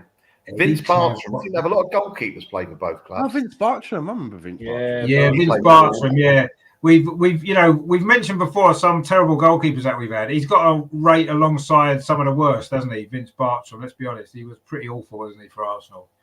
What a shirt that is, though. That goalkeeper shirt. So it is a nice shirt. Yeah, I remember Seaman in that shirt. If you pick one of them up for less than 300 quid, you've done well. Ridiculous. Really? Yeah, really expensive they are. Wow. Yeah, one of the failures we had, he wasn't with us for long. I think we spent a lot of time trying to get him fit. Then he moved on. Ray Hankin. Yeah, Ray Hankin. Yeah, I mean, I couldn't find a picture of him in Arsenal shirt or a Wolves shirt actually. That's so he's in Leeds there because he played for Leeds and Burnley, maybe more famously. He was one of Arsenal's worst ever signings. He made 2 appearances for Arsenal in 1982. He was with us a long time though, I think. Trying to get him fit. He was overweight when we bought him. He came from America, didn't he? Vancouver Whitecaps or something? Yeah, Vancouver Whitecaps. Yeah, it was. Yeah, I remember that. He played 10 games for Wolves and scored 1 goal for them in 1984-85 season. But yeah, Leeds was where he was most famous, I think, really at Leeds and obviously Burnley before that as well. But yeah, he never quite happened for him. There's a player on my list, Melvin, which I'm surprised you haven't got actually. This guy, Frank Moss. Oh, Bobby Gould. He's on my list. You let me finish. Bobby Gould. Oh, is he on your list? Oh, sorry. From Coventry. Signed him from Coventry. We did, yeah. I didn't know Bobby Gould played for us. When was that? Yeah. He scored He scored the goal in the League Cup final. He did, yeah. 68. Swindon, 3-1. Swindon, yeah. 68 to 70 he played for Arsenal. 65 games, 16 goals he scored in 2 years. He left just before the double season. He played for West Ham, didn't he? Wolves, he went to Wolves. He had 2 spells at Wolves, actually. He had 2 spells. He's 74 games, 31 goals for Wolves over 2 spells. So he did pretty well there. Forward, yeah. He played as a centre forward. Centre forward. Well, not centre forward, like a striker more than a centre. If he wasn't. He was like a second striker, wasn't he? Really, I suppose. I'll tell you what, they had a player playing for him, and I used to watch this geezer play because Beneath used to play in the same team as him, called Bakary Sacco. Yeah, I remember. Saka. I thought you didn't know that. Yeah, I remember that name. Yeah, I remember. Good player. Yeah, he was all right. He was. Yeah, I remember him. Yeah, I remember him. And also, did Frank Moss play for Wolves? I think he played for Wolves. Frank Moss, the goalkeeper. Did he? Yeah. I don't know about that. Famous goalkeeper. Do you know what? Just as we're talking about Wolves, I mean, I grew up in South London in Peckham, and I can remember kids in my primary school supporting Wolves. And I remember them wearing their kits for PE, one in particular. I think, wasn't it Andy Gray that played for them? And that's it, yeah. The thing that I remember most about Wolves when I was a kid was they were the first team to have a £1 million stadium, right? Was that what it was? They rebuilt Molineux. They rebuilt it. Yeah, they did rebuild it, yeah. And for some reason, that always stuck in my mind, you know? It's like a bit like the Jerry Francis, the first £1 million player, right? Yeah. I used to love their kit, actually. You know when it had the 3 like wolves on the front of the chest on their shirt? I used to love that kit. that Wolves had. But I mean, Wolves in the sort of late 50s, early 60s were a very good team, weren't they? They were winning the leagues and winning stuff, and a really good side. So maybe that was where, all those guys from South London maybe got it from maybe their parents and stuff from, when Wolves were one of the top sides in the country. There's a couple of others that we haven't mentioned that I've got. Let me just find them. Actually, one here is a little bit further back than any of all of that, really. He actually was Arsenal's record signing at the time we bought him. Anybody know who that is? Eddie Ponsonby, isn't it? No, Charlie Charles. he was Arsenal's record signing in 1938. Oh, I should know that thing. Hold on. Give the first we letter actually of his bought first him. name. The first letter, B. Bob someone. We signed him from Wolves, actually, in 1938. It was our record signing. He had played 163 games for Wolves, scored 52 goals. And then we signed him in 1938, a record signing. Lots was expected of him. He didn't quite work out for him at Arsenal, really. The war obviously started a year later as well, which didn't help, I guess. He ended up playing 76 games for Arsenal, scored 8 goals, and his name was Bryn Jones. Yeah, I know the name. Wouldn't have got it. I know the name. Was a record signing at that. Was he Welsh or something? I think he was Welsh. Yeah, it sounded like he was Welsh, didn't he? Bryn Jones. He probably was. But he was at the time we signed him. He was one of the greatest players in the country, and that was why we spent all the money that we did on him. Well, a lot of money. It's about like £2,000 or something. But in them days, it was a lot of money. He didn't quite work. He scored 3 goals in his first 4 games for Arsenal. Everyone was thinking how great he was going to be, and then it just didn't quite work out for him. He was homesick and all that. In the end, he played 76 games and scored 8 goals, so it didn't quite work out for him there. Another one that's not been mentioned yet that we'll all probably recognise, but not really think too much of, probably. Jermaine Pennant. Yeah, Jermaine Pennant, in his Wolves kit there. Of course, we'll always remember that hat-trick he scored against Southampton, wasn't it? I think it was his debut, actually, wasn't it? That game won 6-1. Pires got the other hat-trick, didn't he? He did, yeah. What a way to get your day. You get a hat-trick on your debut. No one remembers you because Robert Pires got a hat-trick in the same game. So I bet he was always going about season as well, wasn't it? So he couldn't even play the next game. Yeah, exactly. The last game of the season. That were the only 3 goals he scored for Arsenal. He actually played 26 games for Arsenal. Can you believe that? I didn't think it was that many. 26 games. We bought him for £500,000, which was a record for a teenager, wasn't it, or something? Or Notts County, yeah. Yeah, that's right, yeah. And then we sold him to Liverpool, right? Yeah, that's right, yeah. I was going to say, did he go to Liverpool then was it Wolves, or was it? He didn't play for Wolves. He left Arsenal in 2005 and he went to Wolves in 2012. So quite a long time later, really. Obviously, Liverpool in between, a few other clubs as well. But he only played 15 times. Didn't he, as well, for a bit? Yeah, he did, yeah. He wasn't, he kind of lost his way a little bit, didn't he, in life, shall we say. Didn't quite have the career that everybody hoped he was going to have after that hat-trick. But, yeah, he played 15 times for Wolves and 26 times for Arsenal. So not the greatest career for him. And there's another player, actually, again, a bit like Benik Afobe, didn't actually play for Arsenal's first team, came for a youth system, but actually he'd be much more noted for Wolves. He was actually on this show a little while ago. This guy, does anyone remember who he is? Obviously, he didn't look like that when he played for Arsenal. I was going to say, I don't recognise him there. No, but that was a more recent picture of him. He was on the show, actually. His name's John Purdy. He played sort of left wing in the reserves for Arsenal in the early 80s. I remember watching him play in the sort of youth and reserve teams, and then he never quite made the first team. He came through with sort of Tony Adams and Niall Quinn, them kind of people he was at the club with. And then he did join Wolves in 1985, and he played 104 games for Wolves, scored 12 goals. But, of course, he is most famous for scoring the winning goal for Kidderminster Harriers against Birmingham in the FA Cup. I think it was 94 or 95, when one of the most famous FA Cup shocks at the time, he scored the winning goal in that game for Kidderminster. So, but yeah, he was on the show, actually. He's got a good book out, actually. So if you haven't, I think it's called, I can't remember what the book is now, something like Purds, Booze and Football or something. But it's a good book anyway. So definitely look at that. He's another one. And there's a couple that actually were managers as opposed to players at either club. One of them was the most famous player for Wolves, was an Arsenal manager. Melbourne, I remember him. Yeah, Billy Wright. Yeah. Of course, one of England's most famous players as well. Absolute legend at Wolves.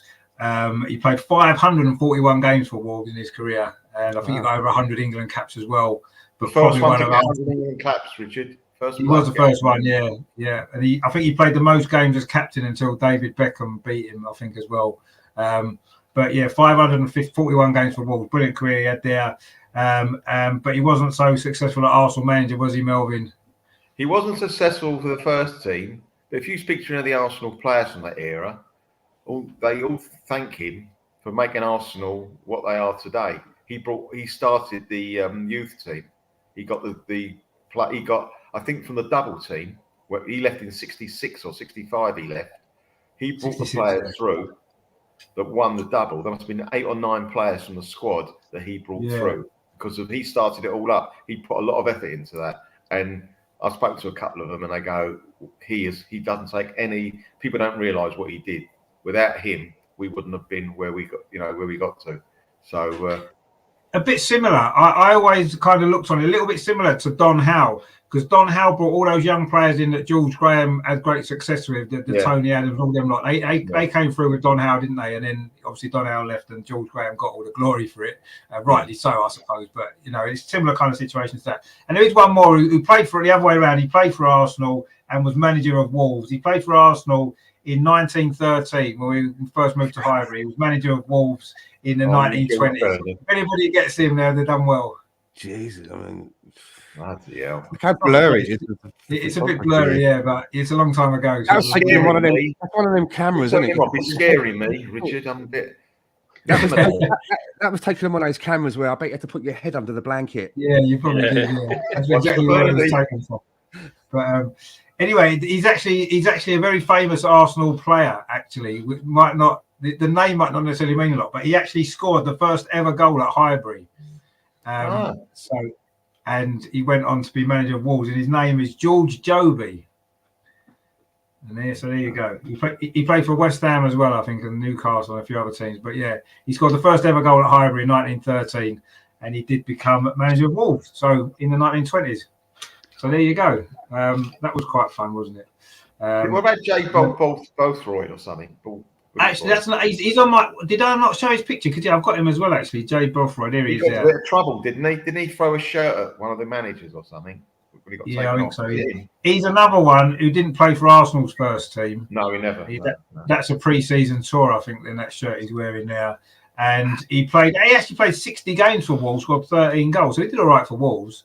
He never played for the Arsenal first team. Year 2000, he was at Arsenal, and he went to Wolves in 2006 for 2 years. And did all right for them. So, yeah, Jay Bothroyd. I thought I'd put him up. Obviously not. I think I've done everybody else that I had.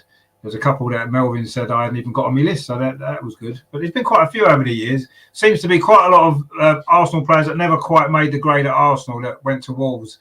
Not too many great Arsenal players, I suppose. We've got Bob McNabb and Alan Sunderland, probably the two most famous ones, aren't they? They're probably the two best players there. So that was a bit of fun, which I always like to do.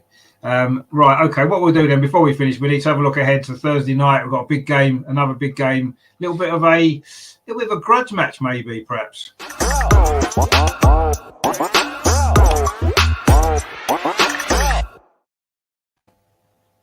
I'm sure, of course, if we score and we win the game, I'm sure we won't be celebrating because Wolves don't like people celebrating today. So let's hope we've got something to celebrate first of all. I guess that's the main thing. I mean, Melvin, what are you anticipating for this game against Wolves? Tough game. They're on good form. In fact, the game where we beat them is the only game they've lost in their last 7, I think. So they're in good form overall, and it's going to be a difficult game, isn't it? Do you think we're going to make too many changes to the team, or do you think it's going to be largely what played at the weekend? Obviously, Martinelli's back. Will he come straight in? What I want and what I think will happen are two different things. I would love to see Martinelli play up front and Lacazette given a rest, but I don't think that's going to happen because you can't drop Smith-Rowe from that team. I'm sorry. You need Saka. So what are you going to do? You've got Martinelli's got to play. So something's got to give. Something has got to give. So I don't understand. It's not just Odegaard played very well. You can't drop him. So he'll probably. I don't know what he'd do with Smith-Rowe. He'd probably leave it as it is. He'll leave Martinelli out. It's the easiest option for him, isn't it? To leave him out. That's the easiest option. It is the easiest option. I think that's what they go with, Stan. I really do. We don't realise how good a result that was against Wolves the other night. Yeah, that was a we do. I think we do. We do. I don't think other people maybe do. Because they're a very, very good team. And what we've got going against us on Thursday is that Neto's back, and he's a very, very good player. He's dangerous. He will give our backs, our left back, normally plays on the right, our left back Tierney, a lot to do. And do I think we're going to win? Heart and soul. My brain says one thing, my heart says another. I think it's going to be a draw, actually. I just don't see we're going to do it. Tommy will be back, hopefully. People were saying that perhaps we should keep Cedric there. He's done very well. I think Tommy's much better than Cedric. And I think Cedric played very well, but if pound for pound, Tommy's a better player. And I think he's better defensively than Cedric as well. And that's where we might have to be on Thursday, because they won't defend Wolves. They will come at us. They're a very good football team. They'll attack us. Don't worry about that. They won't sit back like Brentford the first half. And if we get a goal, we can't afford to make any mistakes, because any mistakes we make, like we did a couple the other day, they will punish us. Just go back to Cedric for a minute, very quickly. Why have we got a right back taking corners on the left-hand side? Well, because he can swing them in, can't he, with his right foot? He's out of position. He's not only... Yeah, but someone's covering for him, aren't they? In fact, it was Tierney, wasn't it, that was covering for him when he was taking the corners. Lopsided to me. Yeah, I must admit, we've got other players who've got a right foot that can take a corner, surely. But anyway... Once we don't play tomorrow or Thursday night, does it mean we don't get any corners? You know, maybe Tommy Asu don't take corners, does he, when he plays? So yeah, he's in the air, I mean, to be fair, he's got a decent delivery, Cedric. Actually, he's all right. Yeah, he's all right. He has got a decent delivery, but I think you're sacrificing a little bit myself. But no, I think it's going to be very tough. I won't be happy with the draw. I want to win, obviously, but I think we might have to settle for a draw.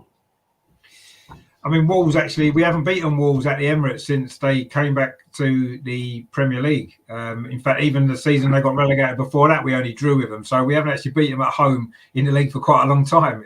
They've got a decent record against us at our ground. So that goes against us. They obviously won last season 2-1, didn't they, as well? That game when Jimenez got injured. Yeah. I mean, Dorsey, what are you expecting? Do you think Tommy Asu will come straight back in? I personally think Cedric's done all right, actually. And it'd be tough on him to be left out, wouldn't it, after the 2 games he's had?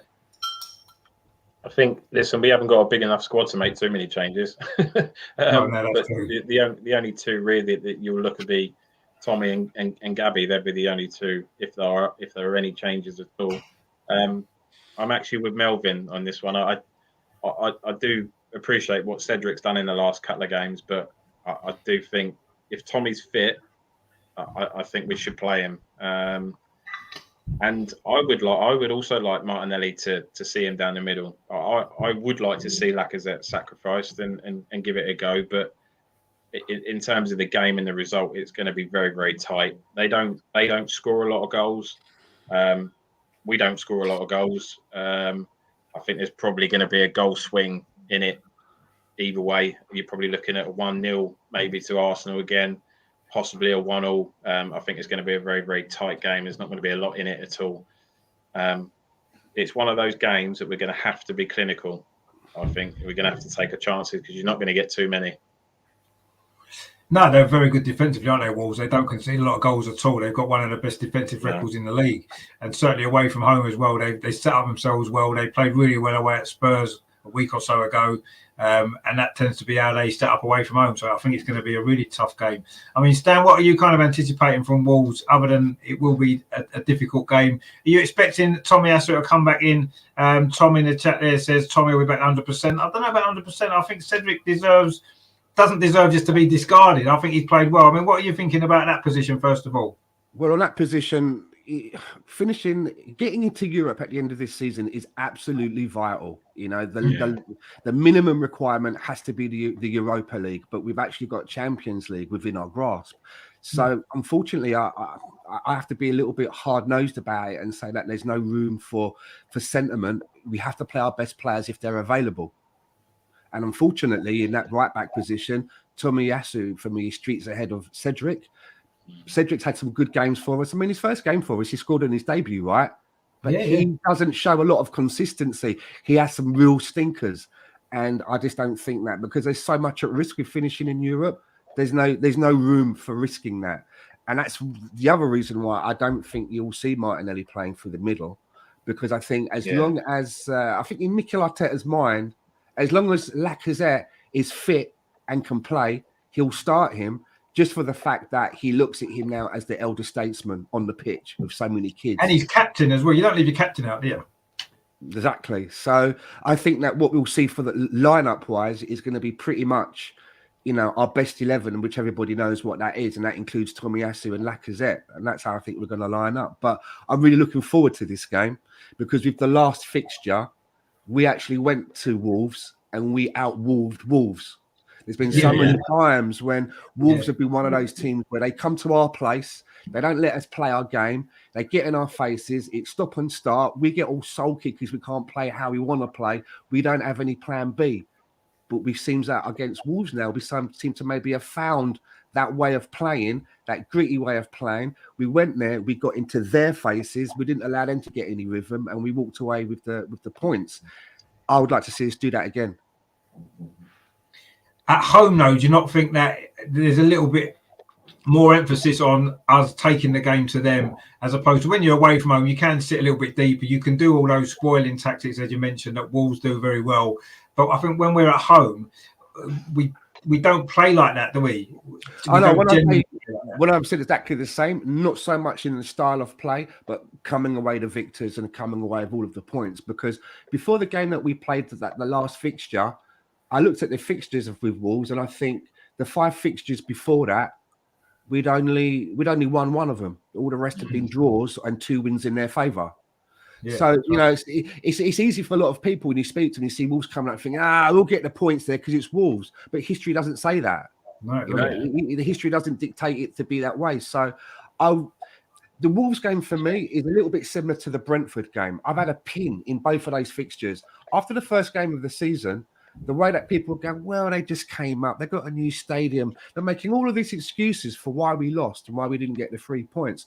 And I didn't accept any of that. I just couldn't understand why we would keep spinning these excuses. So I was so glad to see us get Brentford and put it right. I want to see us get double revenge now, because they were quite mouthy about us at the end of Brentford. Ivan Toney came out and said some stuff, right? Now we've had it again with Wolves about the way that we were celebrating, and I'll tell you why that we were celebrating in the manner that we did, because that was relief. Because I felt relieved at the end of the game. I was like, but it wasn't like, we won. It was the relief, because I've seen it happen to us so many times, get nobbled in extra time. We're drawing with a team, hanging in there, and they score that goal in the 95th or 96th minute. So it's relief, and they would have taken a lot away from that win. As a unit, they would have shown that they can dig in for each other. So I've got no problem with that celebrating, and I hope that we put it back in their faces. And if we do score, I want us to over-celebrate that as well. Yeah, I do. Backflips and high-fiving. Now, I want to throw. What I hope is that the player, I know you don't like to do that really, but in training, works on a celebration routine when we score that we can do on a pitch and just really rub it in because of what they said. But ultimately, the players will stand in the line and go, oh, something like that. I don't know. Yeah, well, they need to come up with something, and that would be really good actually if they do. But we'll see what happens. I mean, I just feel that Wolves are going to be really fired up for this game because of what happened in the previous game.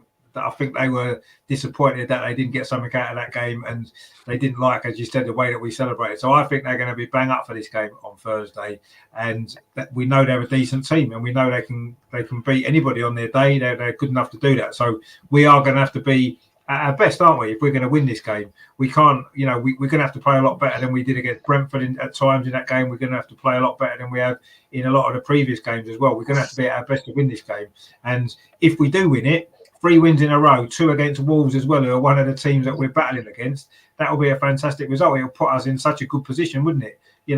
Going into the last run into the season. And it would be a big statement as well, to beat Wolves twice, home and away in a couple of weeks. Not many teams will be able to do that.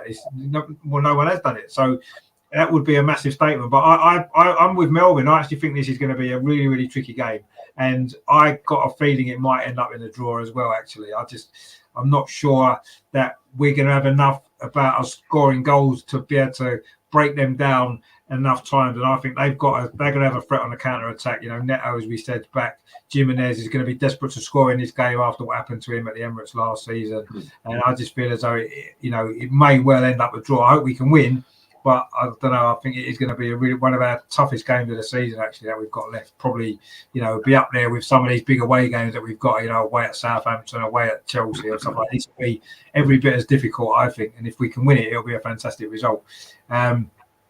Terry says they're going back to obviously on about Wolves. Says he went to Wolves v Forest in the 1980 League Cup final, which obviously Wolves won. I think Andy Gray scored the winner in that game. Indeed, he scored the winner, Andy Gray. Yeah. Yeah, it was a mistake by the goal kick, wasn't it? Peter Shilton kind of dropped the ball. Tom says, yeah, sounds like Christopher Ray. I don't know what that was referring to, but anyway. Terry says, I know it's doom and gloom, but I fancy Wolves were too inconsistent and were due a bad result, and everything has gone our way lately, and our luck cannot last. I don't know if it's gone our way. We don't seem to have got a lot gone our way, do we? Are you George Burton? You know what I mean? I'm not quite sure everything's gone our way, but anyway, the last two results have gone our way, but I don't think decisions have gone our way. I don't think everything else has gone our way. Tom said he thinks Tommy Beck 100%. He says fair play to Cedric, but we've got to put our best players. I think Laka will play. He's a good holding striker, if that makes sense. Holding striker. Who's ever heard of a holding striker? Ridiculous, but anyway. And can lay it on for either Saka or ESR. It is strange, isn't it, the way that football positions have changed, haven't they?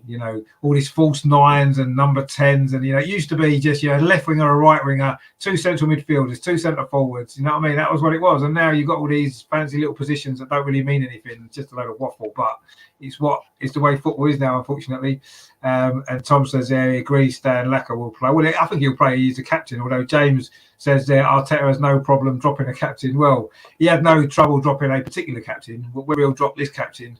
Well, we just got to hope that Lacazette's going to be on time. It should be that a problem then. Yeah. Well, hopefully he'll get into the box on time when the ball's there and stick it in the net. That'd be quite nice. If we score more than one goal, we'll win the game.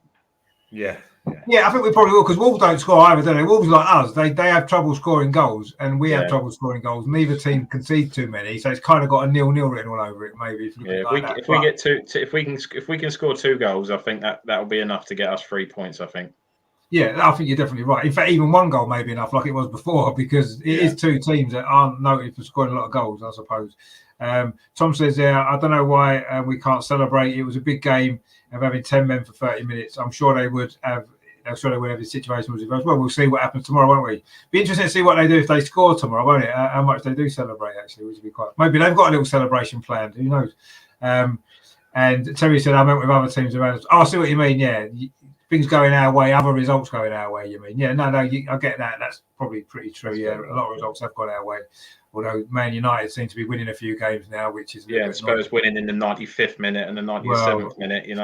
But they're their bogey team, aren't they?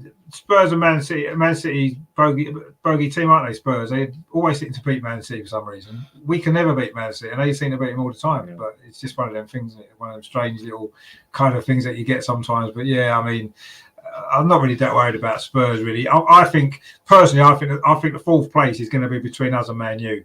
That's how I see it playing out. Man United, although they're not a great team, they've only lost 1 of their last 8 or 9 games in the league or something like that. They've drawn quite a few, and I think it's going to be ultimately between us. And then maybe the game at the Emirates when we play them is going to decide it, perhaps.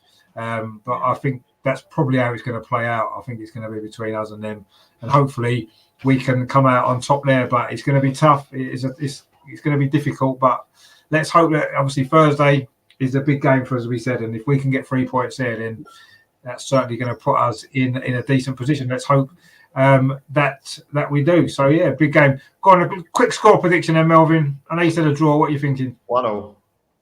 1-0. Dorsey? I'm flicking between 1-0 and 1-0. Melvin's gone 1-0, so I'll go 1-0 to the Arsenal. Well, that'd be another 1-0. Stan, what are you thinking? I think I'm going to be bold and go with 2-1 to the Arsenal. Nice. Oh, another 2-1. Wow, that'd be good. That would be good. I mean, I think it's going to be a really, really, really tight game. And I can see it being a draw, actually. I don't want to say 0-0 because you don't ever want to predict a 0-0 draw, but that seems to me quite a likely result. But Yeah, maybe a 1-1 then, or maybe we can nick it 1-0. I don't know. I hope we score because I want to see if we celebrate properly. If we do, that's all. So let's hope it's a 1-0 or a 1-1. It'll be nice to get a goal, but we'll see. It will be a tough game, but yeah, 3 points will be massive, and let's hope so because we haven't got another game for another week and a half, have we? Because we're not playing at the weekend again because of a League Cup final, and we're not playing until the week after. So it's at the minute we're not getting any real momentum, are we? Because we're not getting 3 or 4 games one after the other. We're having a game, then a gap, then a game, then a gap, and it's a bit of a nuisance, really. But anyway, I don't know. It's quite good for the stress levels that it stabilises between each game. It's quite nice. Yeah, I suppose so. Yeah, but I think when you're on a good run, I mean, we've won our last 2 games, and if we can win on Thursday, that'll be 3 wins in a row. You don't really want to break. You want to play another game quite quickly, don't you? Keep that momentum going. And having a little break and then having to come back, I don't know, sometimes it can disrupt your flow maybe. But anyway, I suppose if we don't win on Thursday, we might be glad of the break at the weekend, perhaps. And, that might be how it goes. We'll see. Tom says, it's difficult to explain, but Laka is never in the box, is he? No, he's not, no. Like a solid striker, he's always there about holding up the play. That's what he does, yeah. But I don't doubt his commitment. He's going for 2-1 there. Tom's as well, a 2-1. Well, it'd be nice. As Dorsey rightly says, I think if we score 2, we'll definitely win because you can't see them scoring 3 or 2 even probably. But anyway, they did score 2 against Tottenham the other week, but that is Tottenham, so we won't worry too much about that. So yeah, brilliant. So that is the Tuesday clinic for the 22nd of February. And it will be coming out very soon, actually, to 22, 22, 22, and all that kind of stuff when it's 20 past 10. So we'll have to get ready for that. Of course, it won't be for Stan, of course, because he's like about 4 days behind us. What's the time where you are at the moment, Stan? It's 10 to 2 in the afternoon here in Vancouver. Oh, excellent. Are you allowed to give that information over, Stan? Well, it depends on what I'm being asked. You know what I mean? It all depends on what I'm being asked. Well, it's 2 o'clock in the afternoon. Is that Tuesday afternoon or Wednesday afternoon? That's information that I can't just divulge, I'm afraid. Okay. We'll just have to... Vancouver's on my bucket list. Vancouver. I'll have to give you a shout when I'm heading over. It's a really lovely place. It's got a really good downtown vibe. It's really great here in the summer. It's just that at the moment with what's going on, wait until all this stuff has blown over. Yeah. What's the weather like there, Stan? At the minute, is it like snowing in that? No, we've had some bad snow this year. We had the worst snow here that they've had for like 25 or 30 years, apparently. I mean, it's a lovely mild day today, and it's really nice and sunny today. So hopefully, it's going to sort of like get into that weather now for the rest of the year until we reach winter again. We don't really have bad winters in this part of Canada. It's the other parts of Canada, like Ottawa, where it gets really cold on that side. On Ontario side, it's freezing.